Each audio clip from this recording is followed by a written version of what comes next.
नमस्कार, मैं हूं शशांक। आप देख रहे हैं H24। आइए बढ़ते हैं खबरों की ओर। अभी आपको वॉल्यूम थोड़ा सा और बढ़ाना पड़ेगा। मेरे को लग नहीं रहा है कि अभी जो हमारा एनर्जी लेवल है वो उतना हाई है जितना होना चाहिए, तो आपको थोड़ा उसको बढ़ाना है। मैं फिर से रिपीट करूंगा, AIPNBOA जिंदाबाद। अभी एक हाथ उठाकर बोलेंगे, AIPNBOA जिंदाबाद। ओके, अभी दोनों हाथ उठा करके बोलेंगे, AIPNBOA जिंदाबाद। AIPNBOA जिंदाबाद, जिंदाबाद जिंदाबाद। मैं Dilip Saha, all India Punjab national bank officers association के जनरल सेक्रेटरी हूँ और यहाँ भोपाल में सर्किल का जो अधिवेशन है वो हम अटेंड कर रहे हैं आज। और मध्य प्रदेश हमारा एक जोन है जिसमें हमारे कई सारे सर्किल्स है। इंदौर है, ग्वालियर है, जबलपुर है, उज्जैन है, तो वो यहाँ ग्वालियर जो है, तो यहाँ एक बहुत इम्पोर्टेंट जोन है हमारे लिए। और देश में जो मतलब ये तो नाम ही है कि मध्य प्रदेश, यहाँ जो सोचा जाएगा वो पूरा देश में जाते हैं। तो आज यहाँ हम लोग ये डिस्कस करेंगे कि बैंक में क्या कमियां हैं, बैंक में क्या तकलीफ है, जिसमें कस्टमर सर्विस देने में हमें तकलीफ हो रहा है। शॉर्टेज ऑफ स्टाफ है। आपको पता है कि सभी बैंकों में बहुत शॉर्टेज है और रिक्रूटमेंट हो नहीं रहा। गवर्नमेंट भी रिक्रूटमेंट करने नहीं दे रहा है, मैनेजमेंट भी रिक्रूटमेंट करना नहीं चाहता है। इससे कारण हमारे जो ऑफिसर वर्ग है वो काफ़ी स्ट्रेस्ड है कि भाई मतलब स्टाफ ही नहीं है ब्रांचों में।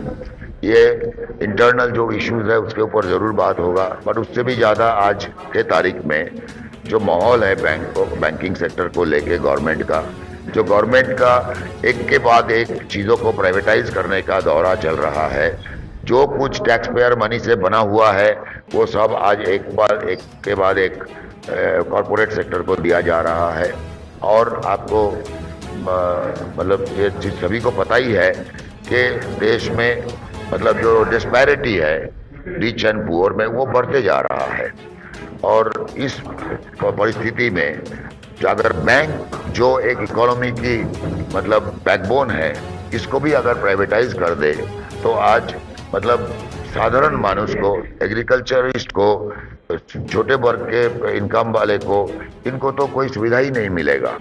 आज आपको पता है कि प्राइम मिनिस्टर, हमारा ऑनरेबल प्राइम मिनिस्टर का सबसे पेट सब्जेक्ट था कि जनधन अकाउंट खोलना। जनधन अकाउंट में आज 47 करोड़ अकाउंट खुल चुका है। उसमें 97.1% अकाउंट ये हमारा राष्ट्रीयकृत बैंक और रीजनल रूरल बैंक मिलके खोला है। जो प्राइवेट सेक्टर बैंक्स है वो 3% से कम खाता खोला है। तो देश में जो कुछ प्रोग्राम हम इम्प्लीमेंट करवाते हैं गवर्नमेंट का, ये प्राइवेट सेक्टर नहीं करते हैं, पब्लिक सेक्टर करते हैं। इसमें हम चाहते हैं कि साधारण मानस का जो हमारे पब्लिक है वो भी हमें सपोर्ट करे इस लड़ाई में कि ये बैंक को पिछले बजट में डिक्लेयर कर चुका कि 2 बैंक हम प्राइवेटाइज कर देंगे और ये रुकने वाले नहीं हैं।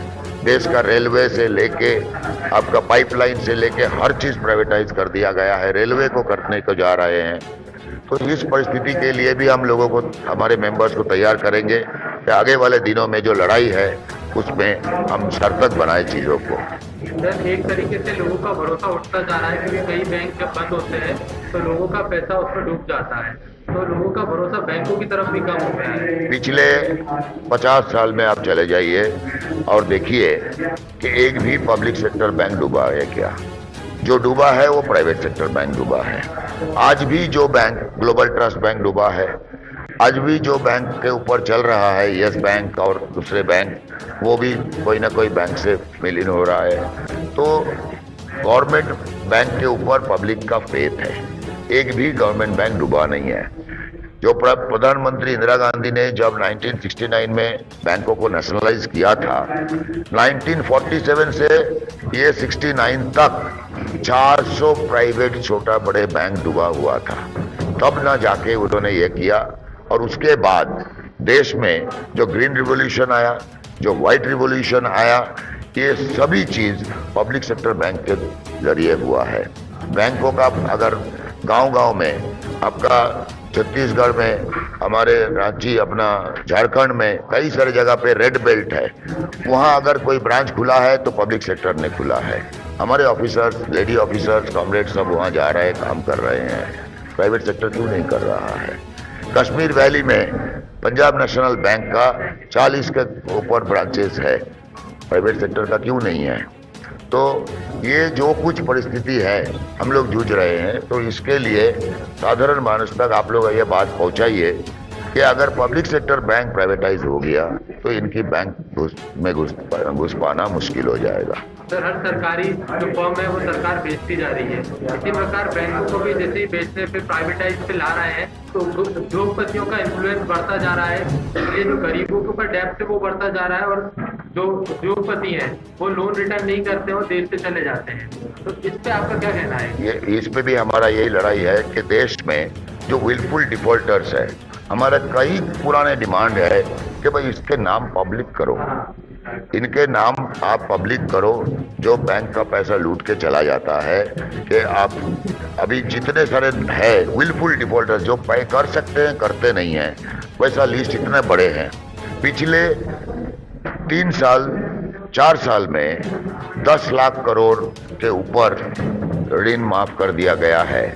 और आप प्रेस में अगर कोई एग्रीकल्चर वाले का, कोई फार्मर का 10,000 20,000 का लोन भी अगर कोई माफ कर देते हैं तो टीवी में डिस्कशन चालू हो जाता है कि भाई टैक्स पेयर का मनी देखो ये खत्म कर रहे हैं, और जो ये लूट हो रहा है उसका कोई डिस्कशन नहीं है।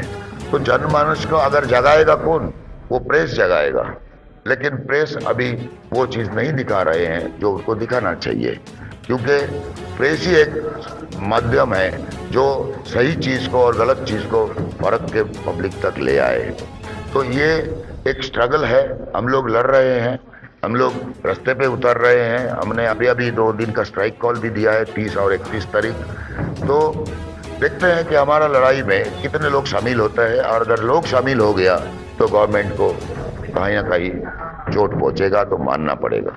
सर, आपकी इस लड़ाई में जनता के लिए आपको क्या संदेश है? कि देखिए, देश में जितनी प्राइवेट सेक्टर है, पब्लिक सेक्टर है, अभी आपको पता है देश का एक व्यक्ति वर्ल्ड का रिचेस्ट मैन बनने जा रहा है। तो क्या जो देश में इतनी गरीबी है कि वहाँ ये हमारे लिए बहुत खुशखबर भी खबर है कि क्या है। तो साधारण लोगों तक अगर रियल इश्यूज को पहुँचाया जाए तो हमारे काम भी आसान होगा और देश का भी भला होगा। Thank you. बिटिया की शादी हो या बेटे की बारात, बर्थडे हो या सगाई की रस्म, मेहंदी हो या हल्दी की रस्म, उबटने से लेकर वलीमे तक, फलदान से लेकर रिसेप्शन तक, हम रखेंगे आपका ख्याल। Documentary film, ad film, video, song, all events coverage के लिए आज ही कॉल करें। आज के लिए बस इतना ही। अब मुझे दीजिए इजाजत। नमस्कार।